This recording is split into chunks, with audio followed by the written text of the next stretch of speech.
नामुमकिन को मुमकिन बनाता है ये रिएक्टर। रिसाइकल ना हो सकने वाले को रिसाइकल करना, जैसे कि ये टायर जो यूं ही जला दिए जाते या कचरे के ढेर में मिलते।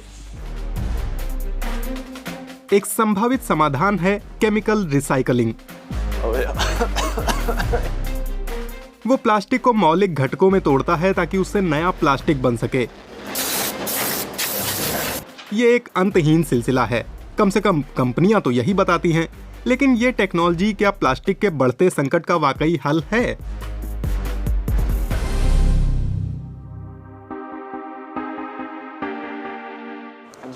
आमतौर पर हम जमा करते हैं, छांटते हैं और छांटते ही रहते हैं। सब कुछ मशीनी है। यूरोप में 99% प्लास्टिक कचरा ऐसे ही रिसाइकल होता है, लेकिन टायरों में यह नहीं चलता।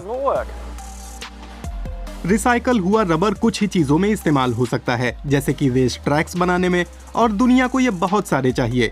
लेकिन टायरों की भरमार है, लिहाजा रिसाइकल करने के बजाय उन्हें बस जला दिया जाता है।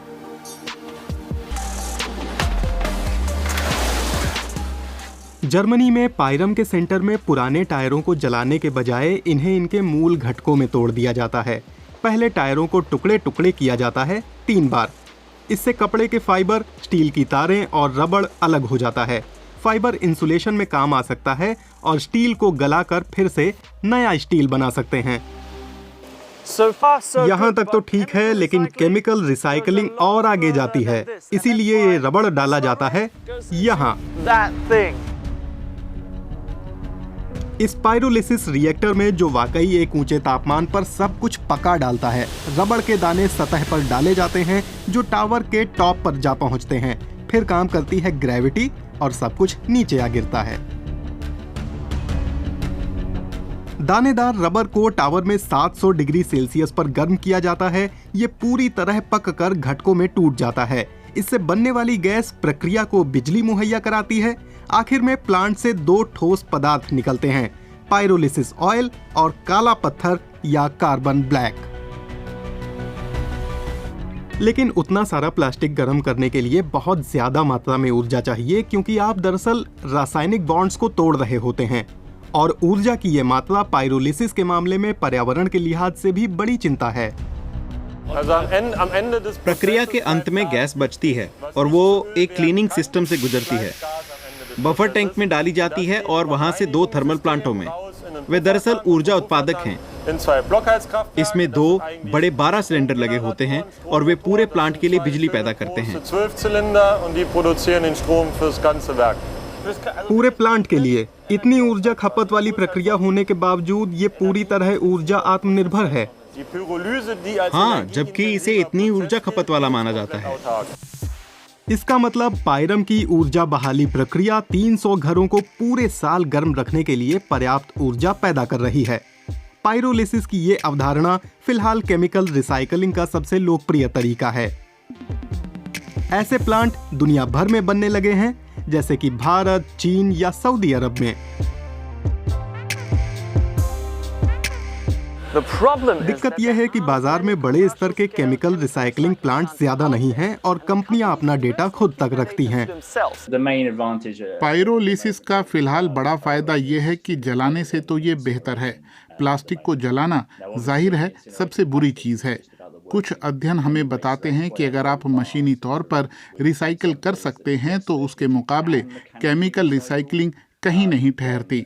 लेकिन कुछ समझौते तो करने होंगे, क्योंकि केमिकल रिसाइकलिंग में एंड प्रोडक्ट एकदम कच्चा जैसा होता है, तो उसका इस्तेमाल ज्यादा चीजों में हो सकता है।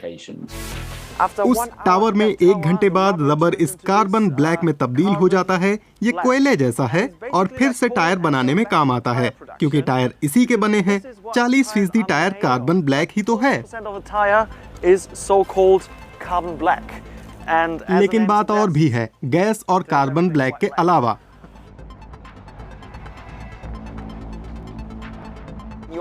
आपको ये भी मिलता है पायरोलिसिस ऑयल। ये कच्चे तेल जैसा होता है और सूंघने पर गैसोलीन जैसी गंध देता है।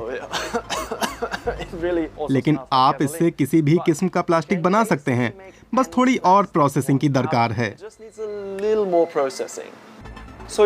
मशीनी तौर पर रिसाइकल ना होने वाली चीज रासायनिक ढंग से रिसाइकल की जा सकती है। इससे कुछ वर्जिन कच्चे तेल की बचत होती है, लेकिन प्लास्टिक संकट के लिहाज से इसका क्या मतलब है? यूरोप को देखें, 2020 में यहाँ करीब 3 करोड़ टन प्लास्टिक कचरा जमा किया गया। उसमें से करीब 35% रिसाइकल हुआ, 23% कचरे के ढेर में गया और 42% लगा एनर्जी की रिकवरी में। एनर्जी रिकवरी में खर्च होने वाला करीब 80 लाख टन प्लास्टिक रासायनिक रूप से रिसाइकल किया जा सकता है, वो भी अकेले यूरोप में। टेक्नोलॉजी की बात समझ में तो आती है, क्योंकि ये उन चीजों को रिसाइकल कर सकती है जो कि वैसे रिसाइकल नहीं हो पाती, और पर्यावरण के लिए ये बेहतर है। प्लास्टिक को जलाने की तुलना में ये कुछ भी नहीं, मतलब जला डालने से तो हर चीज बेहतर है। केमिकल रिसाइकलिंग कोई अचूक दवा नहीं है। हमें इस बारे में सोचना ही होगा कि प्लास्टिक का कचरा होने ही ना दें।